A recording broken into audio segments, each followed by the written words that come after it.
কেইটামান ঘণ্টাৰ পিছত আৰম্ভ হ'বলৈ গৈ আছে মেট্ৰিক পৰীক্ষা কাইলৈ পুৱাৰ ভাগৰ পৰা আৰম্ভ হ'বলৈ গৈছে মেট্ৰিক পৰীক্ষা আৰু অভিভাৱকসকলৰ বাবে অতিকৈ গুৰুত্বপূৰ্ণ খবৰটো আপোনাৰ সন্তানে যেহেতু প্ৰথমবাৰ মেট্ৰিক পৰীক্ষা দিবলৈ গৈ আছে গতিকে কেইবাটাও নিয়মত নিষেধাজ্ঞা জাৰি কৰা হৈছে কেইটামান নিয়ম মানিব লাগিব নিয়ম ভংগ কৰিলে পৰিব মহাবিপদত পৰীক্ষা হলত সোমোৱাৰ পূৰ্বে আপুনি চাই লওক এই গুৰুত্বপূৰ্ণ খবৰটো অতি গুৰুত্ব সহকাৰে লওক এই খবৰটো কিয়নো কাইলৈ আপোনাৰ সন্তানে প্ৰথমবাৰ বাবে মেট্ৰিক পৰীক্ষাত বহিবলৈ গৈ আছে আৰু সমগ্ৰ ৰাজ্যত 1046টা কেন্দ্ৰত হ'বলৈ গৈ আছে মেট্ৰিক পৰীক্ষা আৰু 3 লাখৰো অধিক পৰীক্ষাৰ্থী অৱতীৰ্ণ হ'বলৈ গৈ আছে পৰীক্ষাত পৰীক্ষা হলত সোমোৱাৰ পূৰ্বে 5টাকৈ কঠোৰ নিয়ম ভালদৰে চাই লওক প্ৰতিগৰাকী অভিভাৱকৰ লগতে শিক্ষাৰ্থীয়ে এই খবৰটো অত্যন্ত গুৰুত্ব সহকাৰে লওক কেইটামান মুহূৰ্তৰ পিছতে কেইটামান ঘণ্টাৰ পিছতে আৰম্ভ হ'বলৈ গৈ আছে যেহেতু মেট্ৰিক পৰীক্ষা আৰু আপোনাৰ জীৱনৰ সৰ্বোত্তম আটাইতকৈ ডাঙৰ পৰীক্ষাটোৱে কাইলৈ হ'বলৈ গৈ আছে গতিকে আপোনাৰ সন্তানে মেট্ৰিক পৰীক্ষাত বহিবলৈ যোৱাৰ পূৰ্বে এই 5টা কঠোৰ নিয়ম এতিয়াই চাই লওক অন্যথা পৰিব মহা বিপদত আমি সবিশেষ খবৰ লৈ আহিব চেষ্টা কৰিছো কি নিয়ম বা নিষেধাজ্ঞা ধাৰ্য কৰা হৈছে পৰীক্ষাৰ্থীৰ বাবে কাইলৈৰ পৰা আৰম্ভ হ'বলৈ গৈ আছে মেট্ৰিক পৰীক্ষা জীৱনৰ আটাইতকৈ ডাঙৰ পৰীক্ষাটো কাইলৈ হ'বলৈ গৈ আছে আৰু পৰীক্ষা হলত সোমোৱাৰ পূৰ্বে আপুনি মানিব লাগিব কেইবাটাও নিয়ম আপোনাৰ সন্তানে কেইবাটাও নিয়ম মানিব লাগিব জানি লওক 5টা কঠোৰ নিয়মৰ বিষয়ে কি নিয়ম ধাৰ্য কৰিছে সামান্য ভুল কৰিলে আপুনি পৰিব পাৰে মহা বিপদত আমি পুনৰ কৈছো যেহেতু মঙ্গলবাৰৰ পৰা আৰম্ভ হ'বলৈ গৈ আছে মেট্ৰিক পৰীক্ষা 1046টা কেন্দ্ৰত অনুষ্ঠিত হ'বলৈ গৈ আছে মেট্ৰিক পৰীক্ষা আৰু এই মেট্ৰিক পৰীক্ষাৰ বাবে কেইবাটাও নিয়ম ধাৰ্য কৰিছে নিষেধাজ্ঞা ধাৰ্য কৰিছে আৰু এই সমূহ কঠোৰ নিয়ম মানিবই লাগিব প্ৰত্যেকগৰাকী শিক্ষাৰ্থীয়ে গতিকে প্ৰত্যেকগৰাকী অভিভাৱকে গুৰুত্ব সহকাৰে লওক এই খবৰ কাইলৈৰ পৰা মেট্ৰিক পৰীক্ষা আৰম্ভ কাইলৈ পুৱা 9 বজাৰ পৰা আৰম্ভ হ'বলৈ গৈ আছে পৰীক্ষা আৰু কেন্দ্ৰত সোমোৱাৰ আগতেই আপুনি জানি লওক এইকেইটা কঠোৰ নিয়ম আমি এই বিষয়ে জানিব বিচাৰিছো যে পৰীক্ষা কেন্দ্ৰত সামান্য ভুল কৰিলে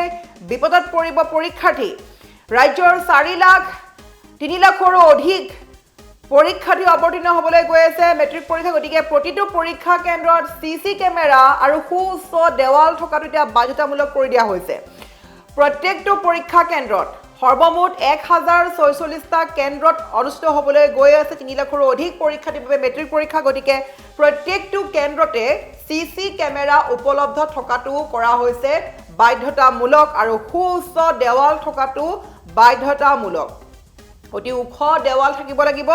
আৰু পৰীক্ষা কেন্দ্ৰৰ 50 মিটাৰ ব্যৱধানত চৰকাৰে জাৰি কৰিছে 163 ধাৰা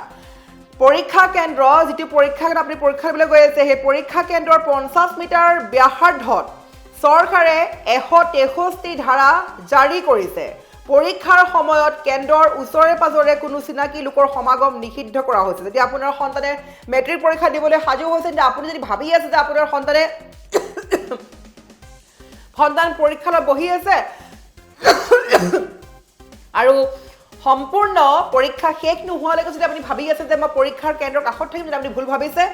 পৰীক্ষাৰ সময়ত কেন্দ্ৰৰ ওচৰে পাজৰে কোনো অচিনাকি লোকৰ সমাগম নিষিদ্ধ আৰু লগতে অভিভাৱকসকলে যাতে ওচৰত গৈ কথা বতৰা পাতি হুলস্থুলীয়া পৰিৱেশৰ সৃষ্টি নকৰে ইয়াৰোপৰি যিবোৰ অচিনাকি লোক আছে সেই লোকৰ সমাগম নিষিদ্ধ কৰি দিয়া হৈছে আৰু সৰ্বমুঠ 45টা কেন্দ্ৰত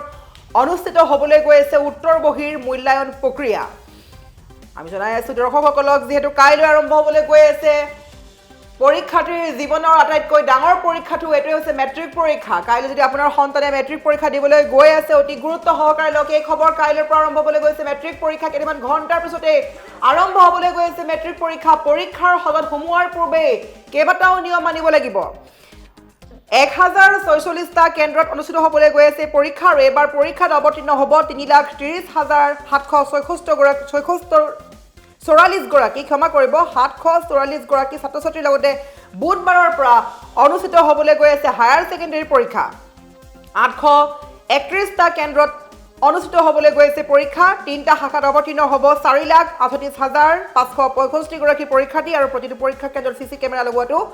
কৰা হৈছে বাধ্যতামূলক আমি পুনৰ কৈছো পৰীক্ষা কেন্দ্ৰৰ ওচৰে পাজৰে বা 50 মিটাৰ ব্যাসাৰ্ধত চৰকাৰে জাৰি কৰিছে 163 ধাৰা গতিকে পৰীক্ষাৰ সময়ত কেন্দ্ৰৰ ওচৰে পাজৰে কোনো অচিনাকি লোকৰ সমাগম নিষিদ্ধ কৰা হৈছে আৰু সৰ্বমুঠ 45টা কেন্দ্ৰত অনুষ্ঠিত হ'বলৈ গৈ আছে উত্তৰ বৰ্হিৰ মূল্যায়ন প্ৰক্ৰিয়া আৰু প্ৰতিগৰাকী পৰীক্ষাৰ্থী নকল নকৰে নকলৰ প্ৰতিও সাৱধান হ'ব যিসকলে নকল কৰিম বুলি ভাবি আছে সেইসকল সাৱধান হওক প্ৰতিটো পৰীক্ষাৰ কেন্দ্ৰৰ চুকে কোণে থাকিব চিচি কেমেৰা আৰু সুউচ্চ দেৱাল থাকিব নকল কৰিম বুলি ভবা শিক্ষাৰ্থীসকল সাৱধান হওক নকল কৰাৰ মাত্ৰকে আপুনি ভৰিব লাগিব হয়তো বৃহৎ পৰিমাণৰ ধন ৰাখি জৰিমনা লগতে আপোনাক পৰীক্ষা হলৰ পৰা আপোনাক উলিয়াই বাহিৰ কৰি দিয়া হ'ব গতিকে কোনো পৰীক্ষাৰ্থীয়ে যাতে নকল কৰাৰ কথা চিন্তা নকৰে অতিকৈ কঠোৰ হ'ব এবাৰ পৰীক্ষা কেন্দ্ৰত থকা যিসকল শিক্ষক শিক্ষয়িত্ৰী বা দায়িত্বত থকা যিসকল লোক থাকিব সেইসকল অতি কঠোৰ হৈ পৰিব গতিকে চিচি কেমেৰা চৌদিশে থাকিব গতিকে কোনো পৰীক্ষাৰ্থীয়ে যাতে বেয়া কৰ্ম নকৰে অৰ্থাৎ যদি নকলৰ ধান্দা কৰিছে সেইসকল সাৱধান হওক নকলৰ পৰা আঁতৰি থাকক আৰু কাইলৈ হ'বলৈ গৈ আছে জীৱনৰ আটাইতকৈ ডাঙৰ পৰীক্ষাটো আৰু পৰীক্ষা কেন্দ্ৰত সামান্য ভুল কৰিলেই বিপদত পৰিব পাৰে পৰীক্ষাৰ্থী সেইবাবে কেন্দ্ৰত সোমোৱাৰ আগতে আপুনি ভালদৰে এইবোৰ খবৰ চাই লওক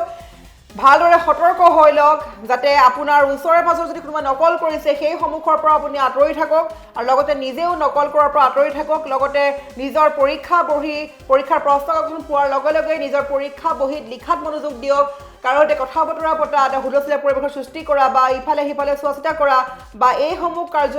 কৰাটো খুবেই ভুল আৰু তাৰ বাবে আপুনি পৰিব পাৰে মহাবিপদত সেইবাবে প্ৰতিগৰাকী পৰীক্ষাৰ্থীয়ে নিজৰ পৰীক্ষা বহীত মনোযোগ দি পৰীক্ষাত লিখিব চেষ্টা কৰক কিয়নো অতি কঠোৰ হৈছে এবাৰ আৰু চৌদিশে থাকিব চিচি কেমেৰা সুউচ্চ দেৱাল থাকিব আৰু অচিনাকি যিবোৰ লোক আছে সেইসকল পৰীক্ষাৰ কেন্দ্ৰৰ চাৰিওফালে অগা পিছা অহা যোৱা এইবোৰ কৰি থাকিব নোৱাৰিব 163 ধাৰা জাৰি কৰি দিয়া হৈছে